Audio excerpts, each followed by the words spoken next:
the north of Netherlands has a school, Hanze University, which try to do more than just teaching its students.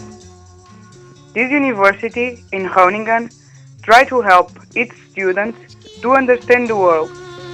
So the International Aid and Development minor send the students to developing countries. The theoretical part of the minor is really interesting. The theoretical basis I think is really good.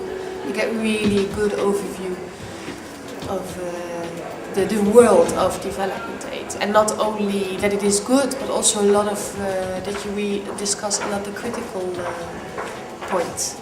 Linda Scotto and Laura Vlahov are going to India, to Pune and to Lalitpur. In India, it's the project is cheaper, so we just make a donation. And in some other places, you have to pay a lot of fees, to like 2,000 euros or something, or even more. I just pay like 200 euros, and that's okay. It's a perfect choice for the low budget. Plus, it's a beautiful country, I hope, and it's warm. It's I think like 2 hours from Mumbai. The study program helps to develop the professional side of students too, and try to help some countries in different areas, like eradicating the poverty and hunger. The education helps to combat the HIV, malaria and other diseases. I am planning to work on the international field. I always had an interest in development aid, and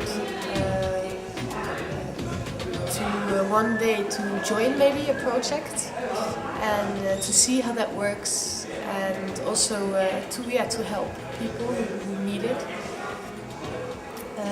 And also because, the international part is definitely one of the reasons. I might be interested to learn to work later on in the development world itself. Oh, yeah. But I hope we can use our nursing skills and I learned something out of it, for professional use. And I try to expect nothing, so I just go and find out. I have really no clue. I made a to-do list. You can look at it. It's just so much to do, and I don't really realize that I have to be in India soon, because it's not really real. It just looks like something. It's on the paper and it's for school, but it's not really existing. About the expectations, they know exactly what they want, and they have some important information to show us. As my sister lived there for 3 months, also in Kathmandu, and she brought me this one. It are special beads from trees, and it has 108 beads. It's to pray, and if you wear it, Shiva protects you. It's a really special tree in Nepal.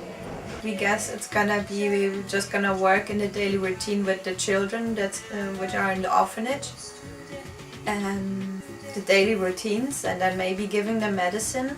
I don't know how much of nursing we can do. They need a start budget in order to buy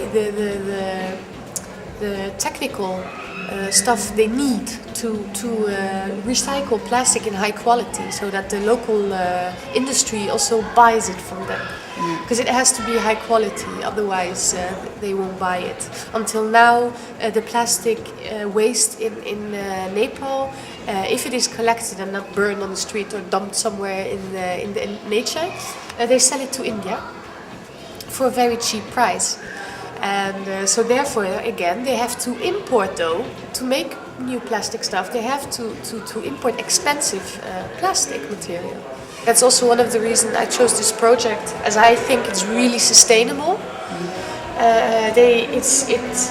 The aim is that it will develop itself in a social entrepreneurship. So so that they will be independent from external support.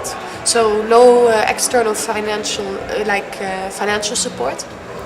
So they can finance themselves, and I think that's really a great. So that is really the waste situation there. So that is what they are trying to improve. Of the parts of the project, they are already set up a part of the cleaning station.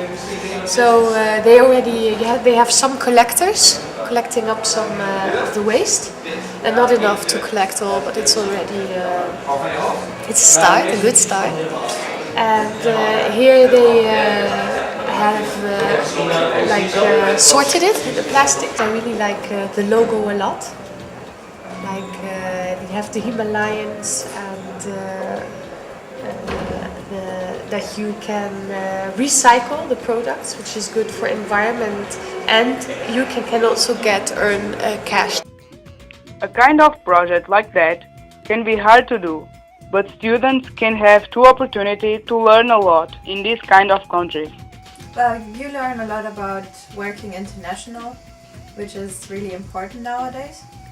So you get international experience, and you get skills in working with people from other countries, overcoming language barriers.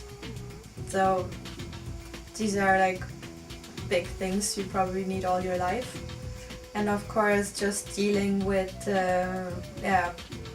kids who are having a deadly disease. Yeah. So that's it's kind of heavy stuff, but I think you can also learn something from that. I think you have to be a bit of a strong personality though, a character. I think in order to realize something like that, because you do get support from the school, but still you are really left on the other side, also really left on your own. So the others are mostly going into groups, so they have a bit support through each other, but also when you go really alone, it's quite tough. The Hanze University sent every academic year their students to poverty countries to help them and to help the students to understand the world around them. This year, 13 students are going in November to India, Nepal, Philippines, Russia, Ghana and Indonesia.